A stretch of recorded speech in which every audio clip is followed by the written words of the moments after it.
Hello and welcome to Gym World Worldwide, the number 3 business news podcast in all of Sweden. I'm John Franklin. I am joined here with a shirtless Mark Fisher and a special guest today.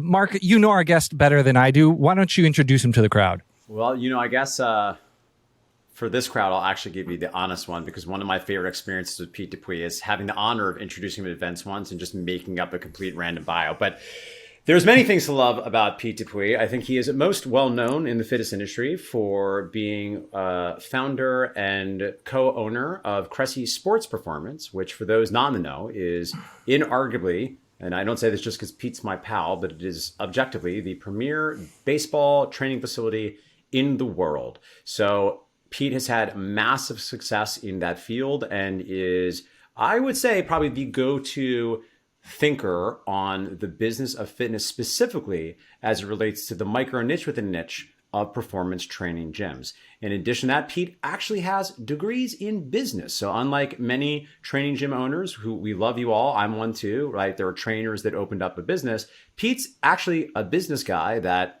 wound up opening a gym. And if you look at his results, which we'll talk about today, yeah, you can see there's a little bit of a difference in how well Pete's done in the way he's run his business compared to the way some of the rest of us have learned through the School of Hard Knocks. And the last time Fisher, Pete, and I were together, it was at a drag show. So we didn't really get into the nuances of Pete's business. So this is the first time I'm actually going to learn about it myself. I have questions that I need answered. So I'm very happy we're going to get into it. So let's get right into it. Pete, I think your superpower is picking winners. So I look at your partners. You got Eric Cressy. You got something going on with Mark Fisher. And then you have Sahil Bloom. So Sahil Bloom, for you guys that don't know, is a guy who got super famous on Twitter from writing finance threads, leveraged it into a newsletter, now leveraging it into a book and a media empire. Incredibly successful. All these people vouch for you and say that you are an incredible person and want to partner with you in all their endeavors. What is your secret for picking winners? Oh, I don't know. Is it just that I got really lucky multiple times? It's, let me start with this. Just why not start with a cool story? You want to hear the story of the thread that put Sahil on the map and how I relate to it? Let's do it. Interesting, right? Like peak COVID as far as lockdown goes. So it's like May of 2020. We have this group text thread. We've had 5 of us on it for, I got to say, probably a decade. And it is an eclectic crowd. Sahil's one of them. Myself, the now pitching coach for the New York Yankees, like the big league pitching coach, a former professional baseball player turned gym owner, and a former professional baseball player turned high school gym teacher / high school baseball coach, backwoods, redneck idiot, and I'd say that to his face. Wow. Okay, so that's Will. And we're at the point where we're literally printing money, right? Like they're just printing money and just pumping it into the economy. Like, you want $600 every Monday? It's coming in. That sort of a deal. So finally, Will texts the thread and he's like, "Hey, Sahil, I need you to explain to me, like the 5-year-old child that I am intellectually, how this works and why there won't be consequences." And Sahil was like, "Oh, there are going to be consequences, but let me get into it and I'll give you a little analogy." So he writes this extended text message to us, just this like stream of thought. And he's like, "We're going to call the Federal Reserve Bank Mr. Federico, and we're going to go back in time like centuries into this like marketplace." And he explains to us what this means in layman's terms, essentially. And at the back end of it, Matt Blake, New York Yankees pitching coach, says, "Hey, Sahil, that would play on Twitter. You should put that on there." And Sahil's like, I don't know. We'll see. So that afternoon, he drafts up his first thread. He puts it on Twitter. He goes to bed and he wakes up the next morning and the CEO of Virgin Galactic has retweeted it and is like, "This is actually good stuff. You guys should pay attention." At the time, Sahil had, I want to say 500 or 600 followers. And Mark might have even been one of them because I connected the two of them. Yeah, I connected them for coffee a couple years back when Sahil was having a little bit of an identity crisis and was like, "What do I want to do? Do I want to go back to the East Coast?" Well, since that moment, less than 3 years ago, he's gone from 500 to 600 followers to, last time I checked, like 850,000, and an extremely lucrative book deal and all the things you mentioned. But it all started because he's like, Will's a fucking idiot. How can I explain this to Will? And that was where the thread was born for Sahil. And so I like to believe that everything he writes, he asks himself, like, would the guy with the first grade reading level on the other end understand this one? Because if not, I got to go back to the drawing board. Random so I just story. need dumber friends. That's what you're saying. I just need dumber friends. Yeah, you need people to talk down to. But to answer your questions, I'm definitely a big fan of like picking the right horses for sure. I mean, I've said on social in the past, we all have we don't all have, but some of us are lucky enough to have people in our network that qualify as the, like, if they walk into your office and they say, I've got this idea, you're like, fuck it, let's go. I'm in. And you're like, I haven't said the idea yet. Keeler and Fisher did that once. They texted me. They were like, you want to come down to New York and talk about some business stuff? And I'm like, yes. And then on the way down, my wife's like texting me, what are you guys talking about? I'm driving down there for a day trip. And I was like, absolutely no idea. But when I get there, they're going to tell me. And we had a conversation about conceptualizing a franchisable model in kind of an adjacent part of the fitness space that we explored for a period, and COVID kind of killed that too. But the point was, those two fell into that category. Like, you want to go for a ride? Yes, I'm in. You can tell me where we're going once I get in the front seat. So what is it about you that makes successful people want to pick you? So maybe that is something that... Oh, I don't know. Ask Fisher. I mean, Fisher. I think I'm affable. We'll say that.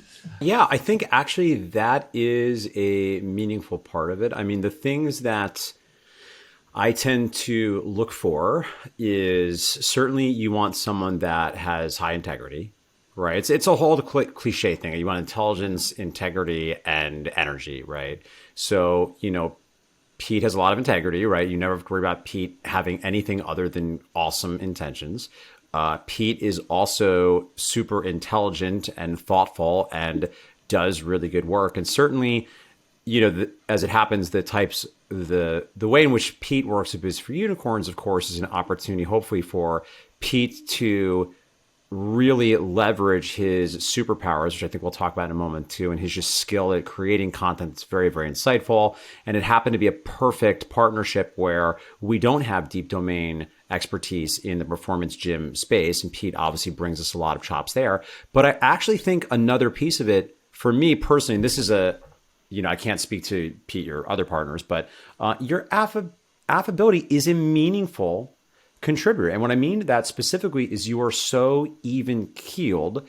It's really a pleasure to work with you. You're just unfrazzable. And if something is an issue, you'll just say it's an issue and we'll just solve it. It's just sort of foregone conclusion. It's going to get figured out. And I really value that a lot because, and it's funny because the only person I know who might actually be even more level-headed and completely even keeled is Keeler, is like a cold as a cucumber in a way. It's sort of amazing.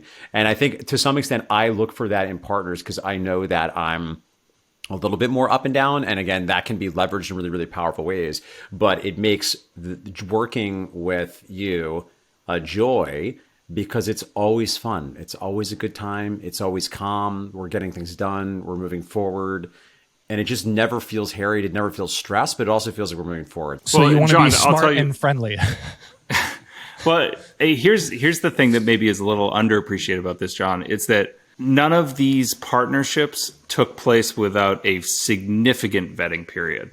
Also true. So with Eric Cressy, I lived with him. We were randomly assigned college roommates freshman year. So you want to talk about a period in your life where you learn about yourself and other people. It's that first time you're given a roommate and you're like out of your parents' domain and you're like, you're figuring out what kind of adult you're going to be. You're figuring out if you've got your shit together. And there's no way you can come out on the other side of freshman year in what we were in was a forced triple. So Eric and I had a third roommate in a double, and he was a gentleman from the United Arab Emirates. So we're talking like different cultures. Exact different same culture. Yeah. Not so much in 99, we'll say. And we lived in challenging circumstances in relation to that which we were brought up in. And so at the back end of it, I knew Eric's work ethic. He knew mine. I knew what set him off. He probably knew then and definitely knows now what can get me over the edge that Mark hasn't seen. And he vetted the shit out of me. And then same goes with Mark. I mean, Mark, we played a game of kind of just really solid, consistent networking for a period of time before they pulled the trigger of inviting me kind of behind the curtain of MFF and Business for Unicorns. And so I'm certain that it wasn't just my content they were consuming. It was the way I handled myself when we were crossing paths at events. It was the way I interacted with their employees and colleagues when I had the opportunity to speak at their events. There were a number of things that I'm sure were being evaluated. And then last one, the Sahil one, I was there for some pretty important formative years in his life. When I met him, he was I believe a junior, starting his junior year in high school.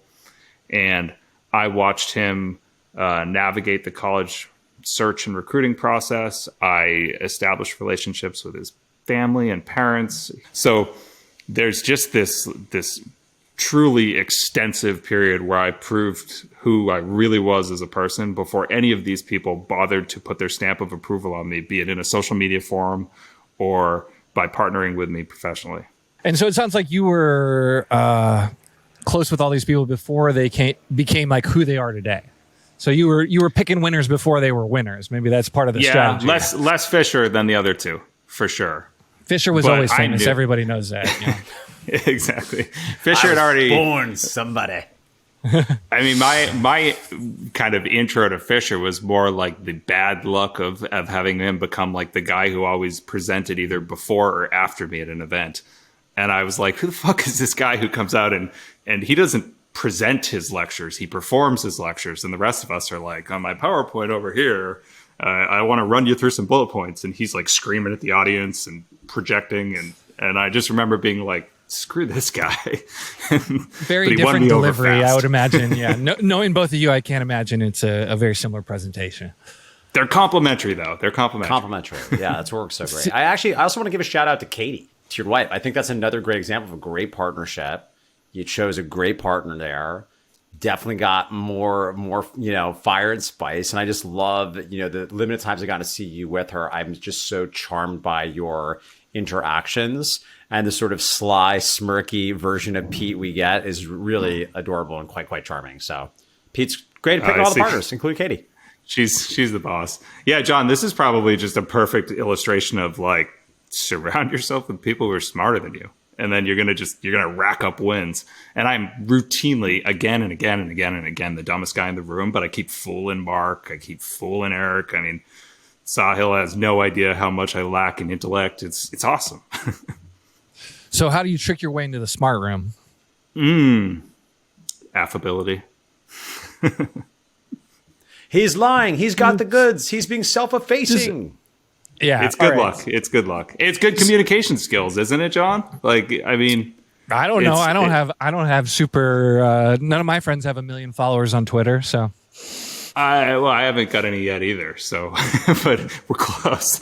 But I think this is there's a communication style that I think I have where I focus on purely staying in my lane and being the guy who loves to say, I don't know shit about that thing. I'm not going to give you an opinion on, I don't know, what the Federal Reserve should do with interest rates next week. I superficially, yeah, I can play the game, but I'm not about to sit down and tell Sahil what I think about it.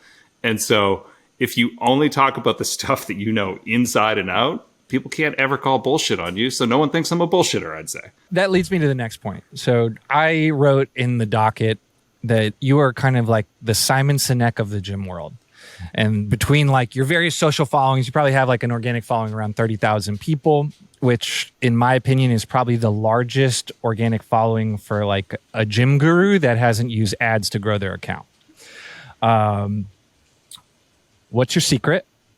What's your content creation process? And if people want to be like Pete, how do they do that? Oh, can we start with Mark and I correcting you on the cynic thing? we had a slightly different take on it. All right, let's hear it.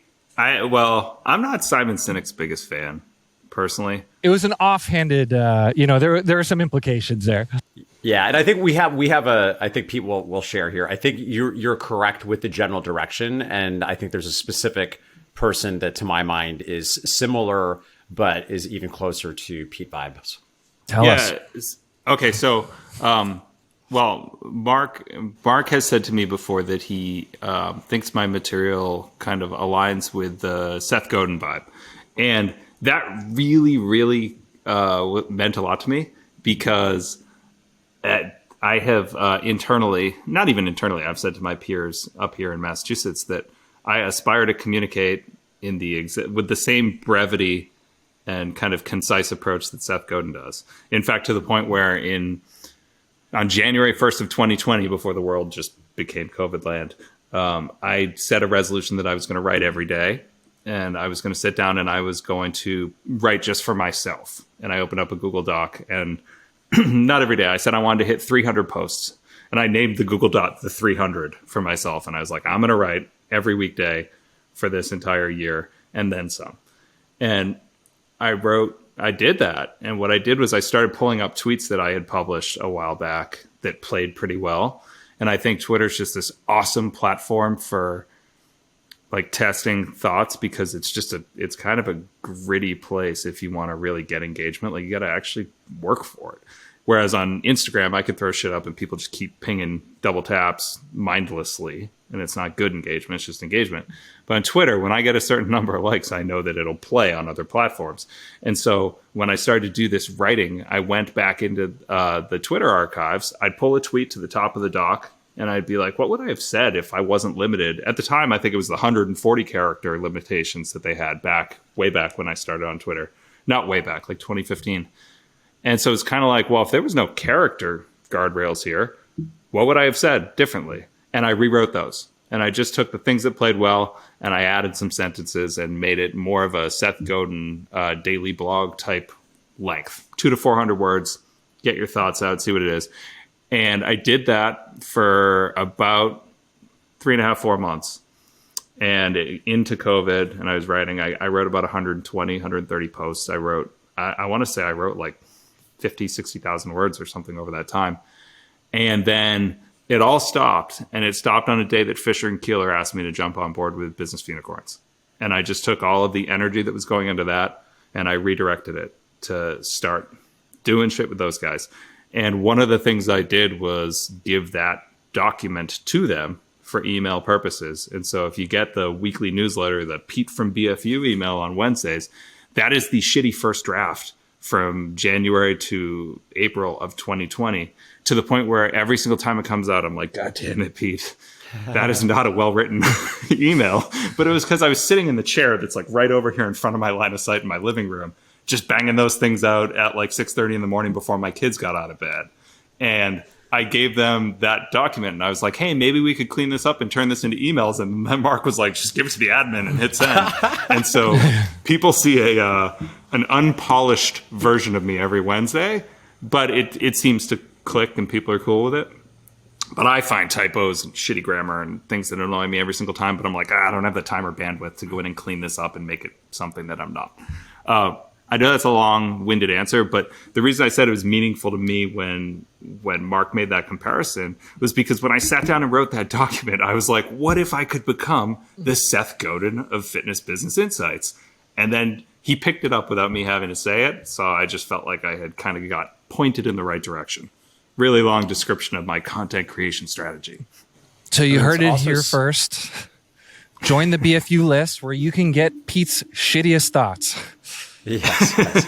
They're so, as always, Pete's being self-facing. They're 100% not shitty. They're super awesome. And I think the other thing about that is interesting, and there's maybe a takeaway for people listening, is developing a practice and getting massively, massively ahead. So right now for the Unicorn Site, our coaching group, I just dropped in like a email marketing course where I tried to just really get brass tacks. Okay, what are exactly the steps you need to do? And one of the things I think get in the way of a lot of people creating content is, and it's funny, John, we were talking about this just before we started recording, is they don't build margin.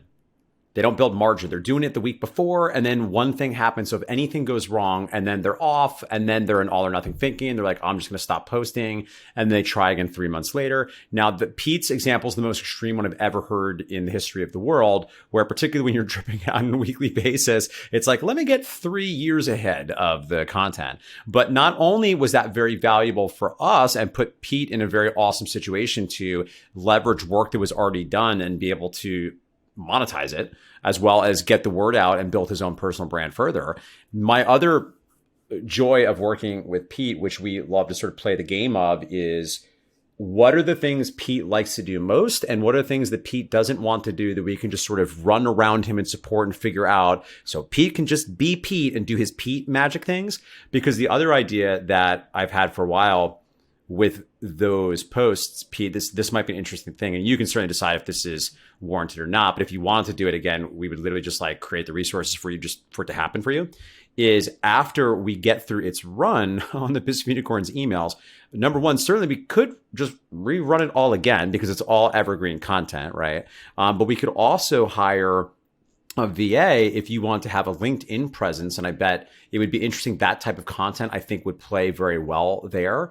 And of course, that's an interesting long form play. If that starts posting once or twice per week on LinkedIn, in the gym community, that's obviously not, I think, the platform that's most well known for the gym world, but particularly for you and your big business brain, I could see that just one more way of just continuing to open up other awesome opportunities, which will be, of course, challenging for me that wants as much Pete I can get, and I'll have to keep competing because the more that stuff gets out, the more interesting things are going to fall in your lap. But the other thing that is worth acknowledging that Pete does uniquely well, that is another takeaway for listeners, and that something I struggle with, is you're so good at saying no.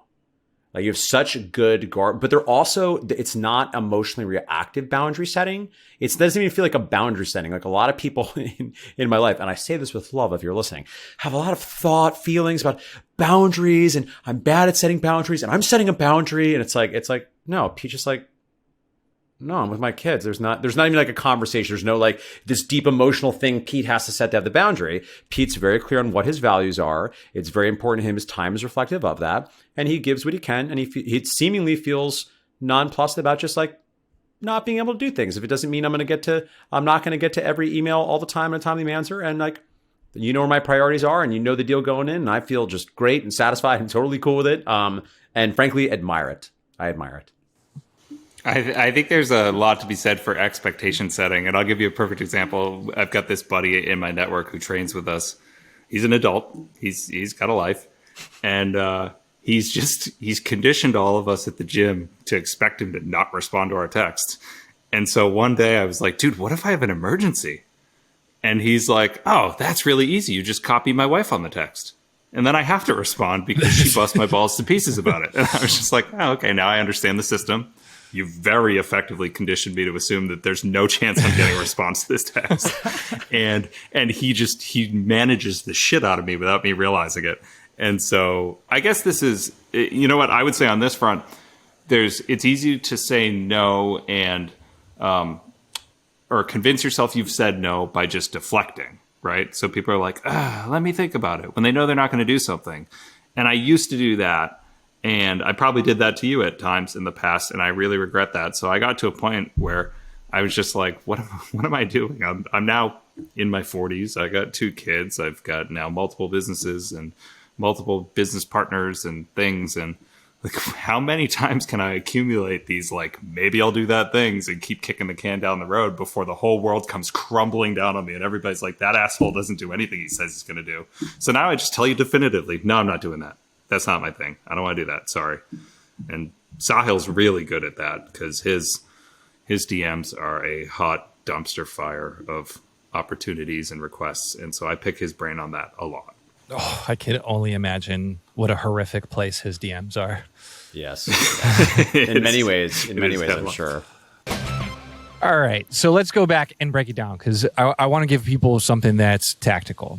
So sure, the tweet's the first step, or the 200 to 400 word blog is the first step? No, it's read. It's read. It's read read a ton of books, listen to a lot of podcasts, have conversations with interesting people, and either keep your notes app open on your phone. I've got I've got Twitter ideas for months and months and months in my notes app on my phone. Even to the point when I started this in 2015, the first time I had the opportunity to put out some content, write some blogs, what I would do is I'd read with a highlighter. And when I finished a book, I'd go and I'd open up this Excel file and I would literally type word for word what I had highlighted in the book, and I'd put it in, I'd categorize it, and I'd be like leadership, marketing. And then when I was short on content ideas, I'd be like, well, let me just go look at the quotes and see what I can spin out of it based on my experiences at the gym. So I think step number one really is like have an idea curation system. And it does not need to be polished, but it could be an Evernote, it could be in your notes. It could be, Sahil carries around a moleskin pen, like notepad and pencil that he whips out of his pocket like when we're mid-training session. He'll be like, oh, I can write about that. Hang on a sec. And he like pulls it out of his gym shorts and he writes stuff down. Compound interest. Oh my God. Exactly. So the point is like you kind of need to systemize the creativity, if that makes sense. All right. So that's the top of fun. You're just dumping in good information. And I didn't know this existed, but you have a website and there's an email, and every Friday you give out kind of the stuff you're consuming, right? So if you want to get into Pete's brain, you can go over there and sign up for that, right? It's basically just a curation email every week. Yeah, I since 2016 have been putting out what I call my Friday 4, and it really is just that. It's like, oh, here's a Gym World Worldwide podcast that I listen to. And 2 to 3 sentences of how it impacts the way that I run CSP, and on to the next. And I shared a Chris Cooper podcast that you shared a couple weeks ago. I was following like all the shit you put on Facebook. You're on my list of places to accumulate newsletter content. It's like, well, what did John share? You heard it here, folks. So, one of those. I like Chris Cooper's new podcast that you shared. I've listened to all of them in like a 10-day span, and shared one recently in that exact format. Pulled out the notes app, typed John Franklin Facebook with the date, and when it came time to pull my newsletter list together that week, I dumped that in. So it's like Tim Ferriss's 5 Bullet Friday. It's that sort of deal, and it's really just honestly, I did it for a long time just as a accountability check. Like it forced me to consume a lot of content, even when I was feeling like I didn't want to read that week, and I found that my material was better because I had to go through that exercise, and I killed it for a little while. And I said to Fisher, not 3, 4, 5 months ago, I was like, man, I got to bring the newsletter back because I'm feeling like I got some writer's block and I got to reactivate the old habits. And it's been a game changer for me. So that's how I do it every Friday. Okay. So we got the good inputs. What's the next step? Well, beyond read. Start putting shit out there. I mean, you said it yourself in the last couple of days. Like, God, the best time to plant a tree is 20 years ago, and the second best time's today. I wish I started earlier than when I did. I ran a gym for 8 years before I put a single piece of content out into the world about my experiences. And so I was sitting on just a massive kind of locker of content ideas that I didn't know I had or how to unlock. And the reading and information consumption was the unlock for that. It just got me to realize, like, I have totally related experiences here. Let me take other people's ideas and put my spin on it, because I've yet to have an original thought out of the thousands of things I've put on the internet so far. They've just kind of been my interpretations of other people's stuff. So go put things into the world. One thing that's interesting for gym owners to reflect on, I realize this is a little bit of a challenge in that, to some extent, all three of us now are afforded the opportunity to think and read about business and then write and create content around business, because it's one of the ways that our businesses move forward at this point, right? At least partially. The challenge, I think, for some gym owners, of course, is for their businesses to continue to grow. Some of their continuing education time needs to be on developing skill sets that are necessary to effectively run a business. But if they're thinking about creating actual marketing content for their clients, that's going to tend to be fitness stuff. So you sometimes have this little bit, I think, of a unique challenge for a gym owner where they need to, I think, in most cases, stay at least somewhat engaged in the world of fitness. Because the thing is, if they go all in on business, suddenly part of why they have a writer's block is they just can't write another article about six packs abs. They don't care anymore. They're just really interested in sexy marketing funnels, right? Conversely, you might have a trainer that's really all in and getting their umpteenth certification, and they're interested in writing stuff, but they're not really doing it because they don't understand enough about marketing, how to actually create the content. So I just want to highlight and name that as a potential challenge for content creation for gym owners. And it's a solvable one, but in my experience, I think Pete makes a great point. When you feel really stuck and really dry and really empty, that usually just means you're just not putting enough things in the top of the funnel for your brain.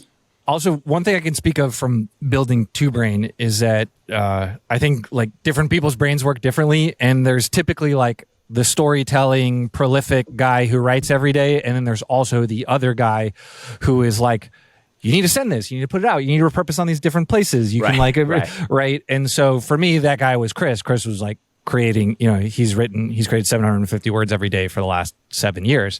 And so, he's got a team of people behind him now. It's like, okay, we're going to market this. We're going to take this and put it into marketing ease. And that skill set, I've met very few people who possess both. It's usually one or the other. So talk in partnerships. If you know which camp you fall in, finding somebody who's really good and really interested in the other thing will definitely make your business grow a little faster. Oh, that definitely describes Eric and I. I like the stuff he hates, and I can't be the technician that he is. So that's a definite +1 from me. Hey, can I make one more point on content creation? We, myself included, think we need to bring new stuff to the table every single time we come to the table. And I forget how much my audience has shifted and my message has changed over time. And 2-3 days ago, my move when I've got nothing for the day, but I want to keep my promise to myself that I'm going to put something on Instagram or Twitter for that day, I go into the archives and I pull an old tweet, and I don't just hit retweet. I do the same thing I did with that document that I mentioned earlier, and I just say, well, what if I got a do-over on this tweet? How would I reword it? How would I make it 2023 approved? And I pulled one from like 2017 or something on Wednesday. I changed 2 to 3 words because it spoke to me a little bit more effectively as far as how I communicate. And I put it up, and it was received as if it was new. And this morning, John Goodman sent it to 100,000 plus people in his newsletter because he literally just copied and pasted it out of there, and he credited me on it.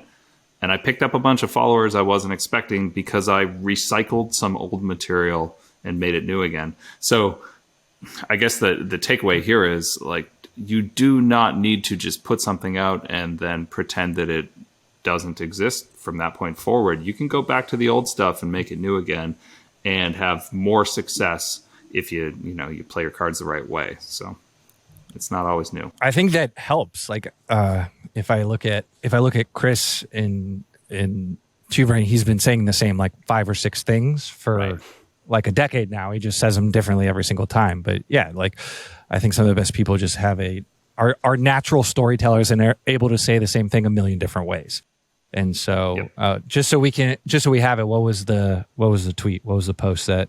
Oh, it was about kind of closing sales more effectively. Everybody likes to say, how do you hear about us? But nobody asks the important follow-up question, which was just, why do you think that person recommended us? Because the person on the other end lists your attributes and they just sell themselves on you on their own. It's, oh, well, they said that, you guys have an exceptional training environment. And I was told that the place is always clean, or I was told this and that. And then you just sit and you watch them market all your selling points, and then you close more effectively. So it just said, don't stop there. It's not, how'd you hear about us? It's cool. Why do you think they suggested you? And I do see the storytelling thing. Just for reference, the dig on Simon Sinek is that it's just platitudes, right? Like, is that are we all in agreement there, or is there deeper hate? Is there something below the surface? I don't want to put words in Mark's mouth, for sure. There's definitely no hate. There's certainly no hate. And in fact, I quite like a number of the books. I think there's a lot of stuff in it, but yeah, I do think sometimes it's so broad and sort of principle based and sort of kind of on like a soapbox of calling everyone to be great business people, but it's sort of like not always clear what one does that. But, to his defense, he, by his own account, like I've heard him actually say that, like, he'll be like, well, I don't know how to do it. You have to figure out how to do it. It's my job just like to think of the spark of the ideas. But, I'm a little bit more about but what do I do? Tactics. But Place for everybody, I guess. For me, it's when I'm reading these books from these prolific influencers, I kind of can't help but ask myself, well, can you point at the business that you built where you learned this lesson, and the ones who come across more as like prolific consultants of sorts, but I don't know what Simon Sinek started other than standing in front of a sheet and drawing his start with why thing during a TED Talk. Like, maybe he's got a ton of huge businesses, but to me, I feel like I don't know what the origination point was of these things. And honestly, he just kind of sounds douchey to me. I don't know. There's something about his tone that just does not connect with me. And it's super, like, there's nothing behind that other than me being an asshole. I might sit down for a cup of coffee with the guy and be like, dude, you're just brilliant.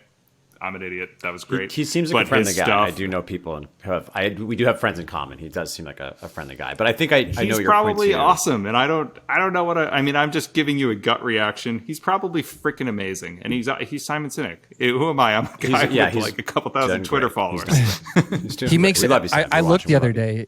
He makes like $250,000 for a speaking engagement. So you want Simon Sinek to speak at one of your events? That's going to cost you $250,000 for him to go and tell you that you need culture. I think that's the direction my good friend Sahil's going on. I got to figure out how to ride those coattails. Yeah. I mean, that's a good racket. And I think that's the reason why he sticks to like platitudes, because those type of books, like Leaders Eat Last, like it's not something that's super like, I'm sure you understand making gym business content. Like you have, have like, you write stuff, Pete, that has broad appeal, right? There's obviously very smart people outside of the fitness industry that follow you. But you'll never be mainstream because your stuff is so niche. Or like, you know, a lot of the people I know who are 100,000 plus on Twitter, they just write to a very general, broad audience where it's like they talk about leadership or money, or they talk about like, you know, just these very broad topics. And so what makes Simon Sinek's stuff like sell really well is like anybody who works in a business can read it, because everyone needs a purpose. And so I do think I think that's a positioning play. Any type of tactics he would give would probably backfire and work against him.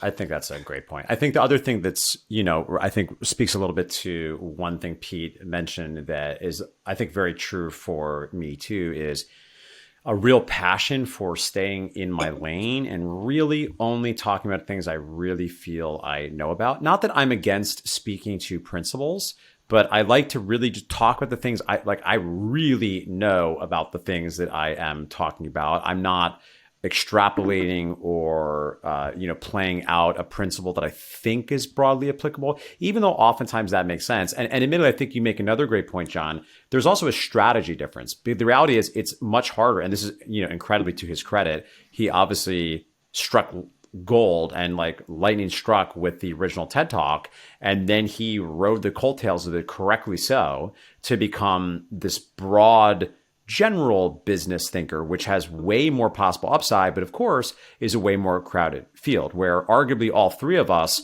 certainly we might expand at some point, but we're mostly landing, right? You find the niche, you find the micro niche. You know, certainly I myself feel more intuitively drawn to the 10,000 true fans model of going deep with a much smaller crew of individuals that like what I like and do the thing that I do. We have a lot to talk about. But, you know, admittedly, to your point, there's limited upside from that. You still do pretty damn good with it. It's not gonna kill you. But it does mean that I don't think any of us in the near future will get $250,000 to speak about how to keep your facility clean to General Electric. Yeah, I'm looking at his Twitter right now. He's got the people on the process. 900, just under 1 million followers on 3,800 tweets, and his stuff, we're talking 300,000 plus reach on an average tweet. So like, here's one that got 3,100 likes. Relationships are the foundation of accomplishment.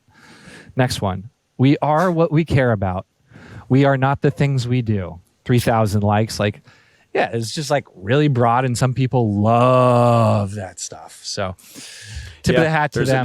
But I do think Seth Godin is better. I do think that was kind of a backhanded diss on my part. But you know, we stir controversy. This is Gym World Worldwide. We're not here to make friends. I was gonna say I'm really conflicted by the fact that I said anything negative about anyone in a public forum. Like, well, now you're going to get a vertical video of you posted on Instagram, and it's the title of this podcast is going to be "Why Simon Sinek Sucks," and it's going to be a picture of your face, like just slowly destroying every BFU reputation in a public forum. This is just wait. Is this a long con to take us down? I've been playing the long game. But Seth Godin, shoot me a DM. He's pretty accessible, man. I think he he's probably, very accessible. Yeah, yeah, especially for guys like you. You live pretty close to him, right? You're in Massachusetts. He lives close to New York, isn't he? Yeah, he's north of New York. Yeah, I mean that's like a drive. That's down the street. That's down the street. Totally. I don't think he's quite as accessible as in he invites drive-bys, but he is famous for responding to emails. For a long time, he had a policy. I don't know if this is true. He could be a future Gym worldwide guest. For a long time, he had a policy that if your podcast had 100 episodes, he would be a guest on it. What a cool thing, because his whole thing is like he wants you to ship. So he had a policy. It was like, if you've had 100 guests on your episode, on your podcast, you're taken seriously enough, I'm going to support you. I don't know if that's still true. I imagine that policy probably had a sunset at a certain point because of just the sheer scale of podcasts. I imagine that there's just too many now that have done that. But what a cool thing. What a cool guy. He remains like a business hero to me. He really speaks to me. I also think he had some weird thing like that where if you were doing a speaking engagement in his town, he would just do it for free. So like great. Yeah, if you had a he will speak for free in his town, regardless of what they get, or something like that. Pete, he might be near Terrytown. We could have him speak at the Biz Unicorns retreat this summer. Well, then I guess I'm going to have to come to that one. We had him at a Two Brain event. He came. He spoke at one of our summits. So yeah, like he's totally accessible. Yeah, I think you could probably make it happen with your network. I'll fanboy out on it real hard. All right, so we got the inspiration. I want to dial down this process. So you just tell me you don't have a process. You can just say you get to the computer and you throw some stuff in there. You try a tweet, but once we have your inspiration data bank, every morning we get to the computer and the goal is to just write a tweet, or the goal is to write a blog post. Like what is the content goal for Pete Dupuis? It's just to show up every day. And so for me, it's put up a tweet and publish an Instagram post. And honestly, for me, I don't get a lot of work done before hours. I got a 6 and an 8-year-old, a couple little boys who are very much treating my house and my physical frame as a jungle gym. So every minute of their waking hours is just like chaos and violence in the best way possible. It's what I wanted, but it's not particularly useful when you want to be productive before the school bus comes. So once the kids are on the bus, it's continuing education type podcasts on my ride to work with the notepad ready to roll. And if I got to pull over and write something down, I do. And I typically train when I get to the gym with my training partner, who owns now, I believe, 8 dispensaries up and down the East Coast. And he's on his way to having the largest market share in Maine. And I just learned crazy cool shit from him and have awesome discussions about small business ownership and just entrepreneurial mindset as a whole, as he's kind of currently going through the process of rolling up into a holding company with his business partners and taking an exit. And so I just try and immerse myself in learning opportunity and cool conversations. And I'd say upwards of half of the things I put on Twitter happen in between sets and reps. So it is literally like we finished our A1, A2 pairing, and I'm like, I'm going to go and plagiarize what you just said. I'll say that to him. Like, I'm putting that on Twitter, just so you know. That spoke to me. I'm going to put the CSP version on there. And then I as ridiculous as it sounds, there are metrics attached to what I value as far as what can move from Twitter to Instagram. So it's got to perform a certain way on Twitter during a certain period of time for me to know that it's just going to have the traction I need on the other platform. And I'm not someone who puts it up, and if it's crickets, I delete it. I don't really like that approach, but I definitely don't kick it forward to the next place where I have a larger audience listening. That was my next question, because like I have a pretty large, like Twitter is my preferred platform, and I'm just starting on Instagram. Like your stuff, just so people are watching, like, I don't want people to hear this and be like, I should go start a Twitter. Twitter is a horrible place if you want to talk to gym owners, in my opinion. I think it's like they just don't hang out there. They're not active there. I think Instagram's a way better place. You can correct me if you think I am wrong. But if we're looking at some of your stuff, like, okay, here's your last one. Don't stop it. How did you hear about us? Okay, this is the one Goodman. Shout out to everyone. That got 39 likes on Twitter. And then it is now at 604 likes on Instagram. So you're like literally doing like 15x. 15x? I don't like doing public math, but 15x the performance on Twitter to Instagram, yet you prefer Twitter. Why is that? And do you agree that Twitter is like not the best starting ground if you're just someone who's trying to build an audience in fitness? Well, like I said, I just feel like Instagram engagement's fake engagement. And honestly, like, you want to talk about a shifting algorithm. I like metric tracking, and I like to kind of watch audience growth because I want to see how my audience has moved in relation to the content I'm putting out. And just so that in theory, I can go back and understand what my habits were that were moving the needle.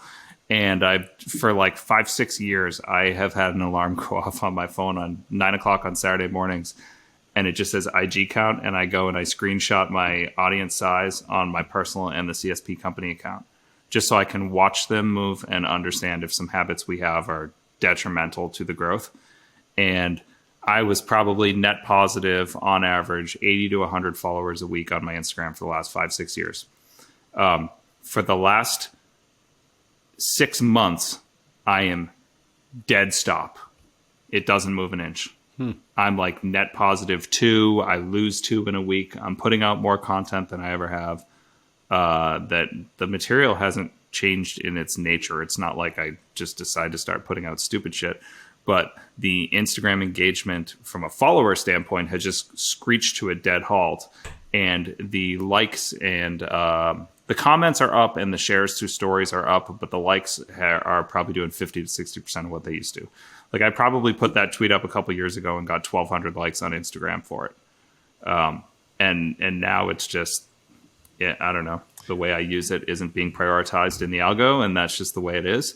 But it's dangerous to get super caught up in gamifying that, because I think it would cut into the quality of my content. If I tried to change my output to appease Mark Zuckerberg, I feel like my messaging would start to really suck. Well, I have one idea. I mean, I think part of what might be going on there, and I'm curious, John, if you have any hot takes on this, could be the algo's shift to vertical video. So I think we can do is let's get you a really sexy vertical video about you talking shit about Simon Sinek, and then you post that, and then we'll give famous. you a gift from the show, a gift from Gym World, and then we'll tag him in it, and then all his followers dogpile on you, and it will be exhausting and energy draining and maybe emotionally painful. Yeah, maybe. But you know what? I turned off my notifications a long time ago. Good man. Yeah, smart guy. In fact, and so, John, I have to confess that I don't manage my DMs. Mark was kind enough to arrange for someone else in the unicorn community to help me with that. Pete, don't let them know. So when you talk to Pete in the DMs, it's like, it's man up, Pete. No, but I say this because Ben, who helps me out with them, was like, hey, you might want to look back. Like, there are a couple that you missed, and I've got them flagged, but buried way down was a DM from John to you and I, where it was like a 3-way conversation we put out there asking a question about this stuff. And I just ghosted it because I'm an asshole. But now it's because Ben was like, oh, no, Mark's on that one. I'm not going to respond to that one. And he just left it, and it got buried in the thread. But I think... what Pete's not saying is I did the same thing on Twitter. When I started growing on Twitter, I hit a Pete because he has like 5,000 or 6,000 followers over there, and I had 30, like literally 30. And I was like, hey, how does Twitter work? And then by the time Pete responded to the tweet, I had like 9,000 or 10,000. So like that should tell you what Pete's response time is in the DMs. But this goes back to what Mark said. I am who I am. There are things I will do, and there are things I won't. There's literally two response times, and you and Mark embody them. So it's like there's category number 1 where it's like response time is instant and always, and that is Mark. Like you respond, I text Mark all day, every day, instant response time. And then it's like Pete, it's like somewhere between 2 months and never is what I expect from Pete from a response. But I owned it, didn't I? When I came back to you, I was like, look. And in general, I think there is a real, to your point, John, I think there's almost a takeaway here where you really have to be one or the other. I think, honestly, you get in trouble if you're not, right? You either just like go all in, like Jamie Weeks, like going to respond to everything immediately, or you just say, I'm declaring response bankruptcy and I'm using this as a one-way platform. Everyone says this is about engaging with your audience. Not for Pete. He's doing great. He's like, I'm not here to engage with you. I'm not here to conversations with you. I'm just going to post stuff and you're going to like it or not or comment on it. I don't even know, but I'm sharing it with you. And I believe there's value in it. And I actually think there's real, first of all, strategy there, because it does literally just save you time from a time management perspective, number one. And number two, you're also sidestepping any of the potential crazy making things that can happen on these platforms, because you're like, I'm not even listening to what anyone says. Like if Simon Sinek, dog piles me on the vertical video, I'm never going to know. Well, that's what's great, John. I had people get into arguments in my comments section on things I put up, because it'll start with someone being like, Pete, I fundamentally disagree, or someone, calling me sanctimonious or something. And it's not that I wouldn't have like a hair trigger response. It's just that I didn't see it before a bunch of people jumped in and were like, no, Pete was saying this, no, that. And the argument's done by the time I find it. And everybody's allowed to like get to the cooler heads prevail place. And that's part of the reason I never get into internet arguments, because I don't show up often enough to have them. But listen, I know that engagement's important, and I know that my audience deserves better. If they do me the solid of following along and engaging with the stuff, they deserve a response. But I think we have a rare moment. What you need to understand, here, I don't think they do. You owe them nothing. Well, what you need to understand about my mindset is that I think, John, to your point earlier, the reason I'm on Twitter is because I love that it forces me to take ideas that are lacking in clarity and find a way to fit them into a tight spot. And it just forces me to clean up my communication and thought process, because it's so restricting. Like I remember being a little bit disappointed when they moved to 280 characters, because I was like, that takes the degree of difficulty down. It makes it easier for me to put out bad stuff that I didn't think through enough. But now I feel like, give me 400 characters. but the point is just that I'm on there partially just to workshop my ideas, not because I want to play a conversational game with people. And I don't have the time. If I didn't have a wife and 2 kids and a couple of businesses and have already stretched myself a little too thin, sure, I'd try and do what Sahil's doing. I'd run his playbook, respond to as many things as possible, kill everybody with kindness, and throw my hat in the ring for 1,000 different things. But right now, I don't have it. I don't have the bandwidth for it. It's funny because Hermosi put out a video talking about his content framework, and Twitter's the top of the pyramid for him as well. Yeah, right. Totally. That seems to be a commonality amongst people who like are pretty prolific on social platforms, because Twitter's got like the meanest people. So like, you're gonna like everyone's anon and mean, and so if you have like a hot take, you are going to hear about it on Twitter. And two, like, Twitter is very much like a meritocracy. So like, if something performs well on there, it's likely going to crush on every single other platform. So it's my favorite, and now I hear it's your favorite, and I know it's a lot of other people's favorite. So while I don't think it's a great place to turn thoughts into money, it's just like a great place to test ideas. So let's loop back to that Instagram conversation, because I want to talk about our friend Mark Fisher here. Like, the reason I reached out to you guys initially on Instagram was I was like, so Mark, how do you guys grow business for unicorns? And he was like, our marketing strategy is like Pete writes stuff on Instagram and then people give us money. And I was like, oh, that's really cool. Like, I was like, I want to write stuff on Instagram and have people give me money. And so I'm like, hey, Pete and Mark, what is your Instagram strategy? And Mark is like, who has like 9,000 followers on Instagram, is like, I don't write stuff on Instagram because it's hard. And I was like, so Pete writes stuff on Instagram and it turns into money, and you don't write stuff on Instagram, even though you make content for like hours every single day, because it's hard. Like, Mark, why don't you just hire No, well, I think somebody? Why don't you just pay somebody to repurpose content or take your ideas or like copy and paste things Okay, out of the okay. book you own? Like, Well, first, that's definitely a misquote. I did not say I don't do it because it's difficult, John. It was more along the lines of I don't do it because I just don't care and I'm not that engaged. Tired. That's not it. That's not at all. But for what it's worth, that's changing. And in fact, you were, as usual, a dick and correct. So, in fact, that's precisely what's happening now is we're going to start repurposing all these other things because, you're right. It's like, I don't want to do it. I'm not going to do it. So I'm just going to pull the Pete playbook and just hire individuals, give them money, hire an individual to give somebody else an SOP. So it just all happens. Because you're right. Like, particularly in my situation, there's so much content existing. There's just no reason not to do it, particularly because I'm doing my preferred weapons outside of email are podcasts and videos. So it will not be that hard to, at least do it as a test. So John, take that. Put that in your pipe and smoke it. All right. So I don't want to run out of time here, but let's talk about Cressy real quick. So some of the stuff I see that you write is like, I own like the best performance gym on the planet, and if I had a do-over, I'd probably want to train soccer moms. Like, if you were starting from scratch again, like, would you build the exact same thing? Would you stay in that performance niche? Like, what's good about it? What's bad about it? Educate the audience. I've got like one of the coolest jobs in the world. I mean, I'm super psyched about what we've built. My job is to go to work in a hoodie and sweats and to talk to professional athletes and, shoot the shit. I said to my wife, because I'm working from home today, I got more done before noon than I do in like Monday and Tuesday at work usually, just because of the lack of distractions. But the thing is, we built an environment where I usually say we facilitate loitering. Like, my job is to create a clubhouse dynamic for our clients and hope that they show up with multiple meals and never leave. And we've been really good at that.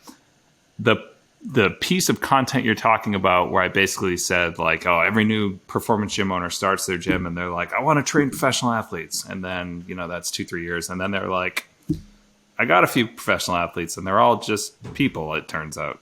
They're just normal people. And then you get 2-3 years further down the road and then you're like, normal people are fascinating. Like, they're the ones who understand how to have conversations. They're not all just like clones of each other. And my point was just, we all romanticized early on in our performance training gym owner career that having the guys who are on TV training in our gym was going to feel like we made it. And the reality is they are all pretty boring. They're all kind of the same person. And they're all super duper seasonal. They are, they're only spending with us for certain portions of the year because it's very difficult to monetize them while they're with these billion-dollar franchises who give them all the resources in the world while they're there. And so it's just hard to build a viable, sustainable operation in that space. So it was definitely a little tongue-in-cheek, like, I just wish I had an organization of soccer moms who cut me checks 12 months a year. But it was basically supposed to illustrate the fact that you can't build a 7-figure gym purely catering to professional athletes. And I'd contend you almost can't do it if even just adding college athletes into the mix there as well, because of the seasonality of that. Up until I started working with Fisher and Keeler, I was a much less effective coach of fellow gym owners because I had actually built a unicorn. Like, I know Fisher's gym is the unicorn gym. But I was getting on the phone and being like, well, I have one set of insights for you. And it is, I can tell you how to build this like hyper niched, really like solid following, big social media audience, like get featured on television type performance training gym. And my insights were just so unuseful to people. It's like, well, I could tell you how to get a Cy Young Award winner to show up. And they're like, I don't care. I've got 3 Orange Theories in my town. Like, how about you just tell me how to get some leads? And so getting into Unicorn Society was just really helpful for me because I just got to pour myself into seeing how like the really good operators in our country are functioning and what they're doing well. And the reality is that CSP, it's a very healthy operation across 2 facilities, and we are probably in the top 1% to 2% as far as like revenue generation goes. We're not in the top we might not be in the top 5 in Unicorn Society. Like, I think if you dump my metrics in, I don't think that we are the best. Though we have a few like performing. freaks, so we've got a few. Yeah, like absolute freaks of nature who have no idea how productive they are. Where they're like, teach me, you need to tell me how you do it at CSP. And I'm like, fuck that, teach me. Like, you just let me into your books. I know what mine look like. That's not it. And so I think that there's a misconception that the people with the best social media followings are just like printing money and have figured everything out. I run like $1 million a year gym as far as revenues go. And we got a lot of complementary services, and we're very good at telling our story and speaking to a very specific client avatar and staying relevant and having kind of the highest profile guys in our performance space talking about us, whether we ask them to or not. And it goes really well. But I don't think I could do it again right out of the gate right now, because we had first mover advantage. Like, John, when we started this, I started CSP like a handful of months after Twitter launched in 2007. Like, Twitter was brand new. Facebook didn't have a feed yet. I remember in my office, like, Facebook was, you had like a landing page with your face on it and your college name. And that was how we used Facebook. Instagram obviously didn't exist, and Snapchat wasn't a pipe dream. So none of these things, TikTok was a decade away from happening. I had to build a business, like build a real business, not a social media company like the rest of these gyms. Like, we weren't an entertainment company that also happened to have power racks. We built a viable operation with SOPs and with a firm client base and with a very clear client avatar. And then when social media became a thing, well, we were positioned really well to get a little bit of first mover advantage in our space and capture a decent little audience on them. And I think our company account's got like 90,000 followers or something on Instagram. It's not mind blowing, but it's pretty solid. I mean, for any brick and mortar, yeah, space. I don't know that anybody in brick and mortar has like 90,000. It's like unheard of. Yeah, for And someone there's who's almost- makes content about like pitchers' elbows, yeah, that's probably pretty good. There's almost a perverse correlation where if a brick and mortar gym is like in the 20,000 north range, you're like, uh-oh, they're going bankrupt. Not always, but like there's like. I promise you, we've never spent $1 on follows or engagement. No, I know. I 100% know that, you know. The other thing too that I would reflect back, Pete, that is refreshing and a little bit unusual about my experience of, you know, now having also known you for many years is there has been and again, it's hard for me to separate how much of this is a function of the way you run the business versus the way you process the world, is seeing you in very challenging times and very prosperous times. There's just like an equanimity. So there's just a calmness that you seem to have in like running the business, where it's never really like, even when it's like tough, and like, you know, maybe there's a thing we want to work on, but it just feels like there's less emotional valence. And so many people I know, really entrepreneurs in general, are just a lot hotter about what's going on one way or the other, that again, I think is really like admirable and just gives a sense of like, wow, I bet things feel like calm and orderly there. I bet it feels like very like calm. That's why it's important to build out your network, because I know what you're talking about, the low periods. I had some rough periods. We had, John, at one point we had like about a third of our staff leave all at once, start a competing business like in our town almost, and steal like hundreds of thousands of dollars worth of business by undercutting us on price by like 70%, like an amount that we couldn't win at. And it was a super inflection point and a kind of panicked time. And it's refreshing to hear that Mark didn't think I was panicking, because that's as panicked as I get. But I had my network. I knew that I could call Mark and be like, "Hey, I need to have a call with you. Like, I don't need 5 minutes of your time. Like, I need an hour to work this through. I need to sit down at a restaurant and have a meal with you and talk to you about this stuff that is just like weighing on me so heavy that I'm internalizing and I'm not like projecting onto my team and my clients." And that's how I handle that stuff. I don't let my employees feel it. I don't let our lifelong clients feel it when we go through that stuff. I let you feel it. Like I call John Goodman. I call you. I call Luca, see if he'll take a call. I've I've got my guys. I know that when I'm in a bind like that, I can call Cosgrove or I can call one of them and they'll be like, all of you, like, oh, I've been there. I did that thing. And I see where you're all standing on the other end of it. And in my mind, I'm like, life is so damn short. Am I going to even remember that this was a problem like 90 days from now? And almost always the answer is no, you're definitely not. And that's the moment where I'm just like, fuck it, I'll deal with this tomorrow. I'm going to go home and play with my kids. And that I think is what you're talking about. But it took me a while to learn that type of like stoicism. It was a long work in progress. Remember, I'm 16 years into gym ownership here. Grizzled vet. Yeah, I'm an old ass man. I had hair when we started this. That's not a joke. Full, beautiful head of hair when this started. 4 tours. It's funny you mentioned like coming to the Unicorn Society with only like a niche experience that wasn't like directly applicable. Because I remember I was having dinner with Mark at one point, or maybe I was over at his gym, and I was talking to him about like some hiring challenges we were having, and I was like, who do you know that's really good at hiring? And he's like, oh yeah, this guy Pete Dupuis. And I was like, okay, cool, like what does he do? And he's like, well, Eric Cressy will say they're hiring, and then 30,000 people will apply for an internship, and then you just hire like 100 of them for whatever minimum wages and let them compete, and then the best ones run your gym. And I was like, okay, great, this is awesome, I'm gonna go try that. Obviously. Well, one, that's accurate. We're learning this lesson right now. We're not good at social in the like polished way. We don't put out beautifully edited reels. We could do more. We have done a lot in the past, but we've never had like a social media team. But we've kept on the radar of our audience. And I lost my pitching coordinator, which is a big deal. It generates like 20+% of our revenue here in Massachusetts. The Mets just hired him in the last 3 weeks. And Damn it, Mets. He's going to be their AAA pitching coach.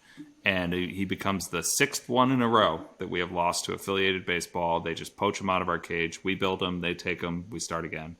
And I'm not saying this like it's a problem. We've now, because we have 6 consecutive pitching coach collecting big paychecks to do this for people who play on television. Now the parents are just like, whatever, roll out whatever you got next. I can't wait to be the next MLB affiliated pitching coach. But when that time came and we hadn't actively built the next one yet, we went to market with social media and we got flooded with candidates again. So John and I have done a lot of interviews. John specifically has just been buried in interviews recently, but we created an email account 2 weeks ago called cspmassjobs@gmail.com. And the thing is out of control, overwhelmed with applications right now for a strength coach job and a pitching coach job. And it's only because of social media. I don't put anything on Indeed. I don't put feelers out and be like, does anyone have a coach for me? We just say, like, we're hiring on the social media platforms where we've been active. And we have a cachet of, kind of trust and respect, I think, in the field that we've worked really hard to build in that sense over the years. And social media has been a long game in that sense because, my God, does it save my sanity? I get, for every 10 questions I get coaching in Unicorn Society, 7 of them are about how to find good coaches. And I understand that like identifying talent is kind of one of my reputation, like my superpowers in the community. Like no one's going to come to me and be like, teach me email marketing when Mark's over here writing books on it. But they will come to me and be like, teach me about building an internship program. Teach me about identifying talent for coaching, because we've just become really, really effective at doing that and filling roles quickly with good candidates through that kind of system. And it's probably a result of your content. Like I recently did a hire, and it was the first one I'd done since like putting any effort into building an audience.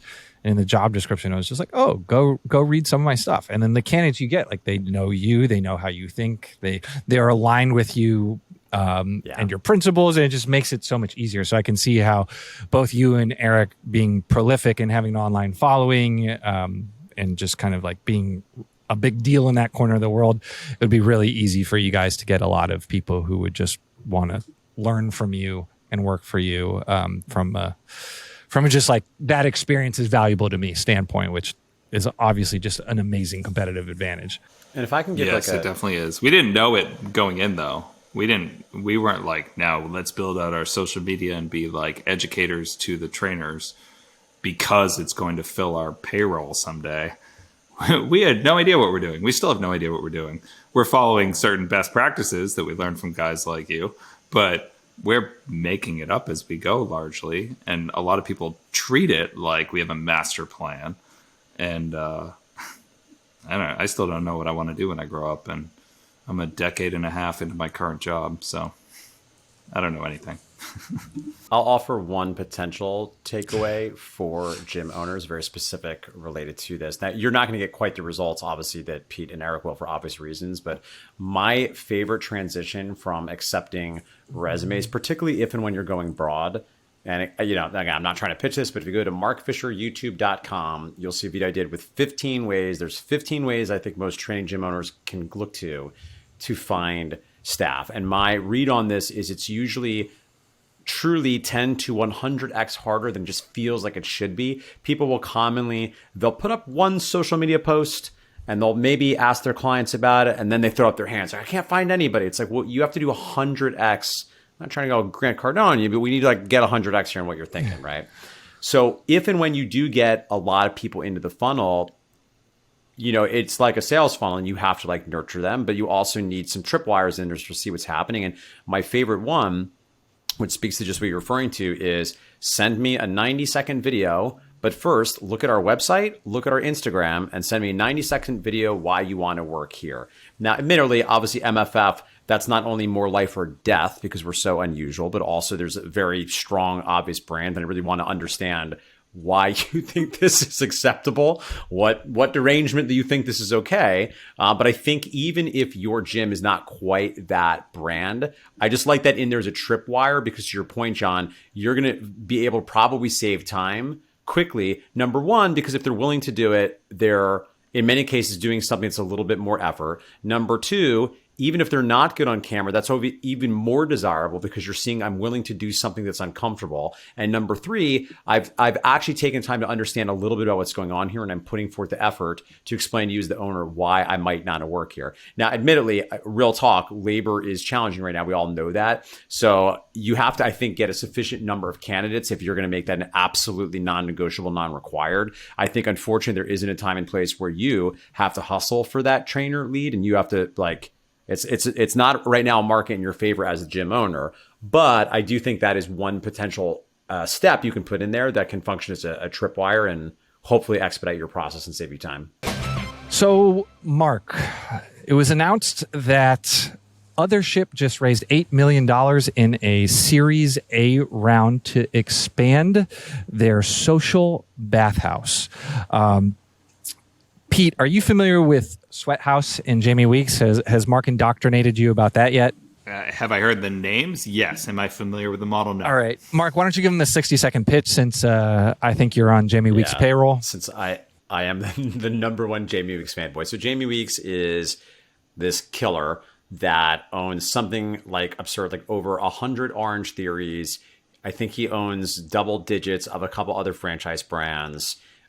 Private equity backed, just an absolute operator, brilliant, genius guy. And he's such a killer. In spite of doing that already, he's now a franchisor of his own brand, which I think sold immediately like 50 something units, called Sweat House, with a Z, Sweat House. And essentially the premise is it is similar in many ways to a fitness concept, but you're not selling classes, you're selling access to recovery modalities, very specifically infrared sauna, cold plunge, and part of their UVP is you get access to all of these things. And it is a trend, I guess you'd say, that John and I feel very strongly is super sexy because it's obviously getting a lot of love from a lot of influencer types. There does seem to be probably some value to this for a lot of individuals that are just looking to feel better.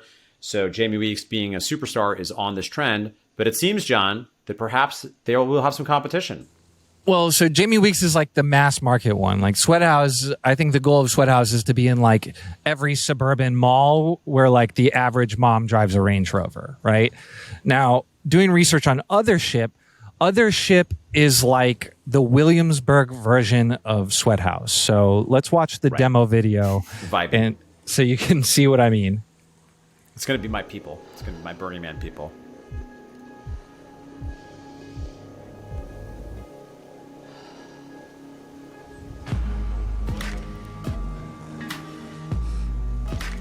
Oh, did they do workouts in the sauna?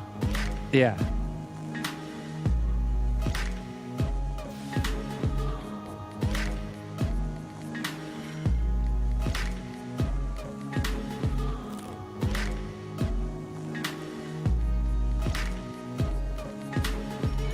Break out the ketamine, everybody.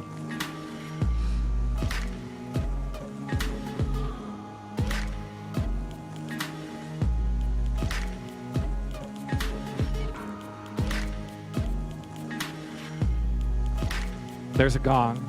Every good cult needs a gong. Oh my god. All right. I can't leave Fisher, yet, I so imagine I'm us happy to hang finding out. one of these. Just looking at Pete speechless there. I'm gonna go till 5 after. I'm just gonna push my lunch. I can't miss talking and hearing your thoughts on this. Sorry. So carry on. All right. So, Well, Pete. so I picture us finding something like that in Vegas for our upcoming retreat, Fisher. that we would be great. certainly could. I mean, there are things. There is, of course, some precedent for it. John said jokingly, "This is the Williamsburg Sweat House." Obviously, Williamsburg, in fact, has a spa very similar to this. I actually haven't been, but this is absolutely catnip to a certain type of human, which is literally almost all of my affluent Burning Man, 30, 40 something men with very long beards and very long hair. There's a lot of, co-creating intentional communities, et cetera, et cetera. But I am just curious to hear your thoughts on this. Certainly, Pete, I'd love to hear if you have any more thoughts on the brand, but from both of you, I'm just curious to know what a P&L looks like for this type of business. Obviously, they raised $8 million. They're looking to do some scale. To your point, John, they're not trying to have one in every strip mall. They're not trying to have 1,000 locations. It seems there's also a social community vibe, so it's not exactly like a co-working space, but there's something about something that is aspiring. It's an aspirational identity. It's elite. It's beautiful, health-focused people together, taking care of our bodies and really connecting and dropping in as the verbiage goes. But I'm just wondering what sort of business model this is going to be and what sort of scale they ultimately hope to attain. So they have one already. So this exists in Toronto. It's 3,000 square feet. And on the actual VC press release, the way they've kind of framed the logic for the investment is this is fighting the mental health problem that everyone who's a millennial has. And they literally have a quote on the page saying, "I've replaced $800 in therapy per month with Othership." And then you go to the actual explanation. They have 4 ice baths, a 50-person sauna, a 300 square foot tea room with a fireplace. And then you go into the actual offering, and it's the offering is body positive, alcohol free, open to everyone, trauma aware. And then the classes are free flow, evening social, and up. And they're basically all in the sauna. And it's just the vibe that you want for that day. The essential oils and the aromatherapy are matched to the mood of the class. And I think they're just selling it as is a workout / therapy in a sauna, and I just don't know how big of an audience there is for this. Yeah, I mean, it seems if they're taking on $8 million, clearly they want scale. But I assume, I imagine there's a sufficient audience in the hot spots where, again, the place where sort of my brethren, my kinship live. But we tend to be centered in Williamsburg and Venice and Mexico City and Tulum and Lisbon. And I know right now, of course, they're thinking domestic. What I'm not clear on is what appetite there is or what the size there is of this kind of community nationally. And again, there's there's Austin, right? That's probably, more of a hotbed for this kind of thing too. But I don't know, for instance, does the scale to, and I truly don't know, is there that type of community and aesthetic desired in St. Louis, in Chicago? I don't know. I truly don't know. I mean, they must have convinced venture capitalists that there is, and they put $8 million into it. I mean, maybe the idea is they build all of these in large, major urban areas where like people have $200 in disposable income to spend on something like this. Yeah.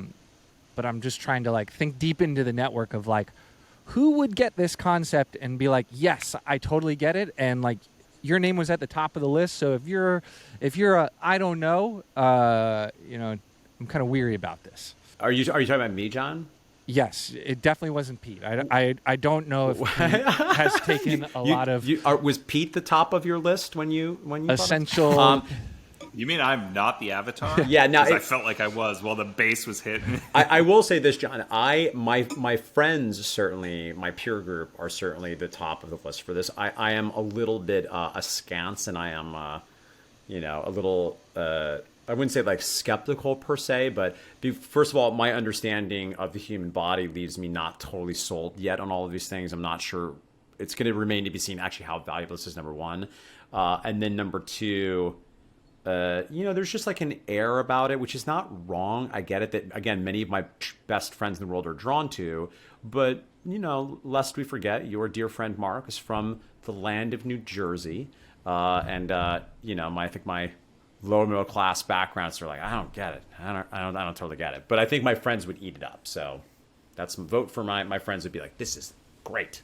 And I would go with them. I would totally go with them and have a great time. Pete, I just can't help but wonder what happens when the Andrew Hubermans of the world stop espousing how important it is that we get into ice baths and saunas, and this what feels like a trend to me passes, because you're pretty much staking a lot on something that's been popular for the last 9 to 12 months. Right. LA Fitness announced this week that they're coming out with a concept called Club Studio, and so it's just basically like imagine a mall food court, but with like fitness studio ripoffs. And they had like a recovery area as well. And you can tell they like started creating this concept in like 2018 because just like everything is just like a little bit off trend. They have cryo instead of the cold plunges. They're leaning into like cycling classes, even though like every major cycling chain just did like a layoff.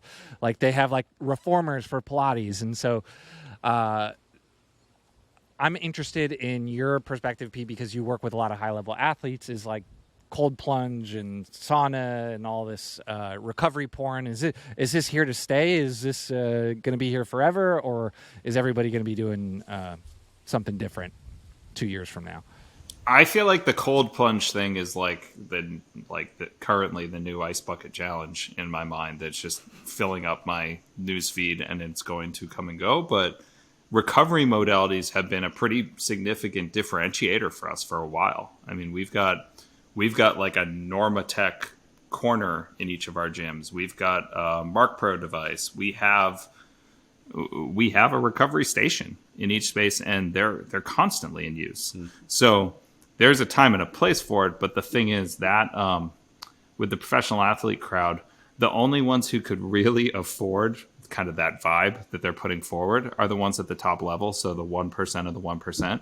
But people forget that like, there are tens of thousands of people out there who can call themselves professional baseball players, but only like 600 of them earn an actual living, and the rest are living on 12 to 15 grand a year. Right. And I'm sorry, they're just not investing in their like New York City like sauna with cool music type setup, in addition to the gym membership that they're going to need to complement that in the first place, because they're sure as shit not taking care of their shoulders or their athleticism by sitting in like the best vibe sauna in town. Yeah, it seems like a lot. So the Jamie Weeks angle is like it's recovery.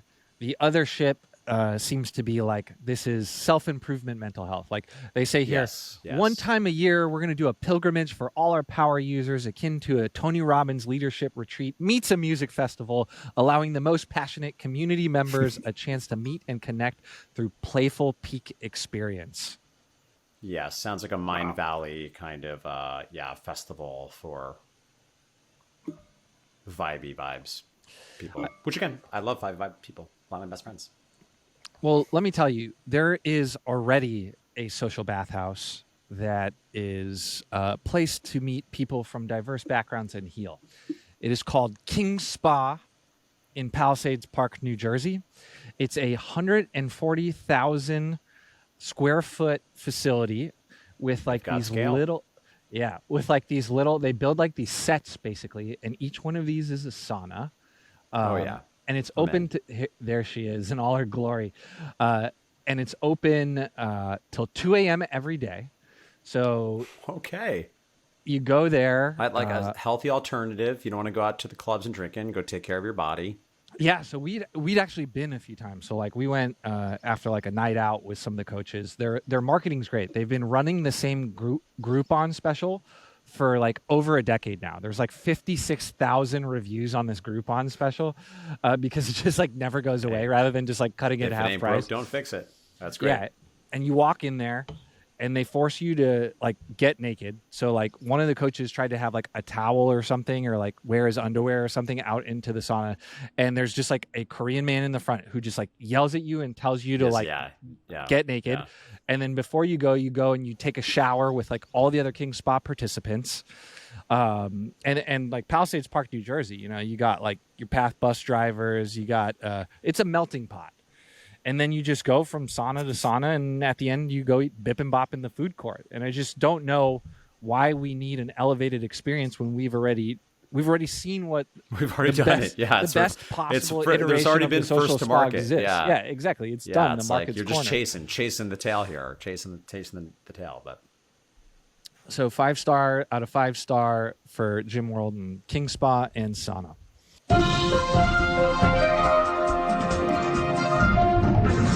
Thanks for tuning in to this week's Gym World Worldwide. We will see you next week. Be sure to dislike and unsubscribe.